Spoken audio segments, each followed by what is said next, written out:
modern noir with an attitude. The first Sin City is a favorite of mine. Now Robert Rodriguez and Frank Miller are back with a sequel named after my favorite comic book in the series, and 2 new stories that even fans of the books won't know. Is it clear I was looking forward to this one yet? Was my anticipation satisfied? Find out in this Riff Raff. Wait, no, this is all wrong.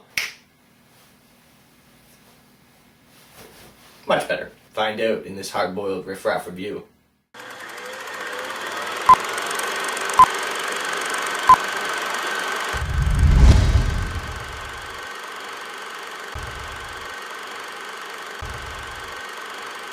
Sin City, A Dame to Kill For.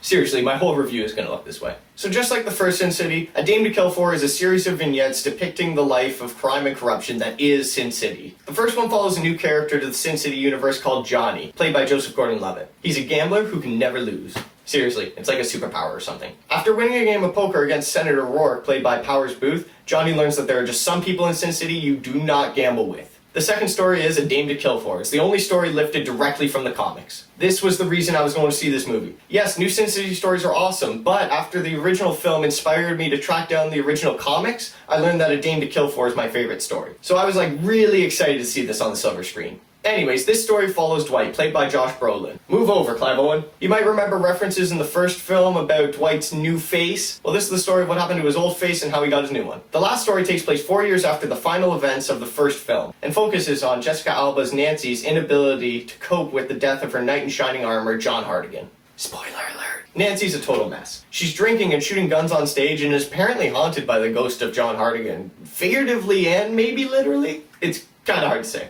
Anyways, this one's a revenge tale, with Mickey Rourke reprising his role as Marv and teaming up with Nancy to take down Senator Rourke once and for all. Overall, these 3 stories work pretty good together. The first one that follows Johnny the Gambler was my favorite. There's just something about it. I don't know if it was Joseph Gordon-Levitt's performance as Johnny or something else, but either way, it hit all the right buttons for me. The last one with Nancy is surprisingly fun too. Jessica Alba is by no means a great actress, but she's convincing enough and never pulled me out of the movie. I thought the action scenes in Nancy's sequence were actually the strongest, as her and Marv just completely raise hell on the Rourke estate. Jessica Alba has this badass pump-action crossbow. And Jesus Christ, at one point Marv's like just throwing fucking guys left and right and then just grabs the third guy and crunches his head in like the mountain. It's fucking glorious. But what about A Dame to Kill For? Did it live up to its potential? Yes and no. Like I said before, this was my favorite Sin City comic book, so seeing it in live action was awesome. But I always knew that the ending only worked as a comic book. And I knew that the movie wouldn't be able to replicate the experience the comic book gave you. I can't really explain it without getting into spoilers, but if you've read the comic, you know what I mean. It's still a good story and a lot of fun, it's just not as good as the comic. In this one, Eva Green plays Ava Lord, the Dame to Kill For. And holy shit, she stole the whole goddamn movie. Eva Green's performance was great. She's supposed to be this irresistible femme fatale, and she clearly fucking demonstrates the irresistible part. Jesus Christ. But even better than that, Ava's this two-faced bitch who manipulates the men of Sin City into doing whatever she wants. This is great because most of the time Ava is a traditional damsel in distress, batting her eyes and talking in that breathy Marilyn Monroe voice.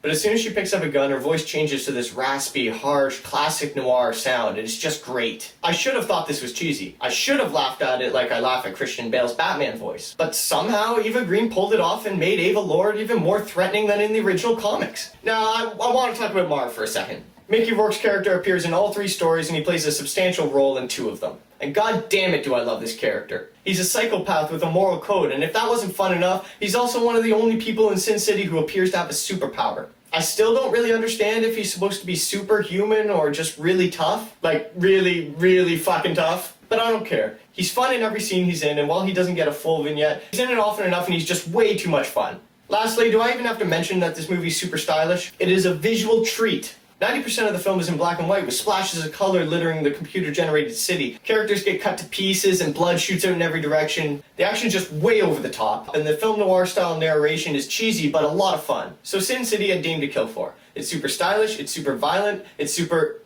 noir-y? Whatever it is, I had a blast. If you like the last one or you think this one looks interesting, you should definitely check it out. If you're into that kind of shit. Hey everyone, thanks for watching. What's your favorite Sin City story? Hit me up in the comments below. If you like what you saw, be sure to like, comment, and subscribe. I'm Nick Benetti, and I'll be back next week with another Riff Raff review. See you guys then. Though, since nothing interesting seems to be coming out next week, it'll probably be my first episode of a classic Riff Raff review, where I'll pick a famous film from history and give you my thoughts on it. Until then, thanks for watching.